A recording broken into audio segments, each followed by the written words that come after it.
Okay, the next subject is kind of a rough one to talk about, but there's going to be times when you are, getting uh, beat on in Brazilian Jiu-Jitsu, or beat up. And I say that not in a mean way. It's just, it's going to happen. There's going to be days that you're going to have a really tough time, or maybe you can't get something to work or whatever.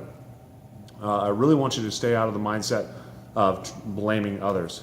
So one of the big things that I hear a lot of times is, "Oh, I got a crappy training partner today, so I couldn't do anything because it was, he was terrible," or I got stuck with somebody that was brand new, or I got stuck with this guy that wasn't very good, or the complete opposite end of the spectrum where I didn't really learn anything because I was grappling with this guy and I just got absolutely smashed and I wasn't able to do anything and it didn't help me at all.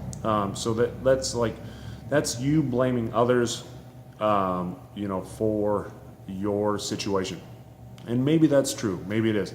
But if you continue to get that mindset, it's going to hamper your ability to learn. If you can take away and say, okay, I got absolutely smashed today, I got wrecked, but I'm going to try to figure out what he did. I'm going to ask that person what they did to learn, and get yourself better and help it out as much as you can. Chances are he'll be really excited, or she'll be really excited to help you with that, just because it shows that they were, this sounds cocky, but they were from a dominant position, or they were from an advantageous position. So, that it's almost like they're the expert and they're showing you.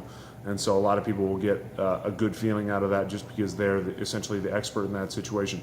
Not necessarily that they're smarter than you all the time, or better than you just in that particular situation. They feel like they're an expert, and so that helps. So a lot of times they will help. But then on the other end, maybe you got somebody that was completely brand new. You can help that person. Like if you've been doing it for a little while, you can help that person enough to be able to make them a good training partner. It doesn't take very long, and those people can become, a good drilling partner. So, but at the same time, you can also take time afterwards during the rolling session, maybe grab somebody that you're more familiar with and be able to get in a couple good reps there as well. But really try to help that person as much as possible.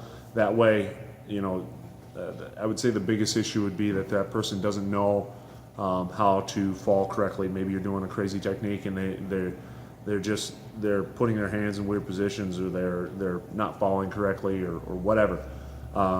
Really try to help them as much as possible and not be a jerk about it, because then a few weeks down the road or whatever, they'll start to get those things and they'll be a much better training partner, and you won't have to worry about being with that person.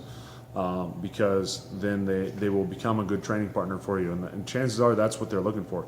Chances are if they're a newer person, they have no idea what they're doing, and they need a senior student or somebody that's been there at least for a little while to help them get through that situation, and learn that, because then that way they both can be, or you and them you guys can both be better, and that's going to help out a lot. So don't blame others for your failures. I mean, and the same thing too, like if you go out in competition and you get absolutely destroyed, don't blame your coach, don't blame your training partners, things like that. There's always things that you can do, even on yourself. If you don't have, a gym to train at, things like that, you can prepare yourself as much as possible. Yeah, maybe it's not the best situation, but if you blame others, you're just gonna get into that rut, and it's gonna kind of hamper your success.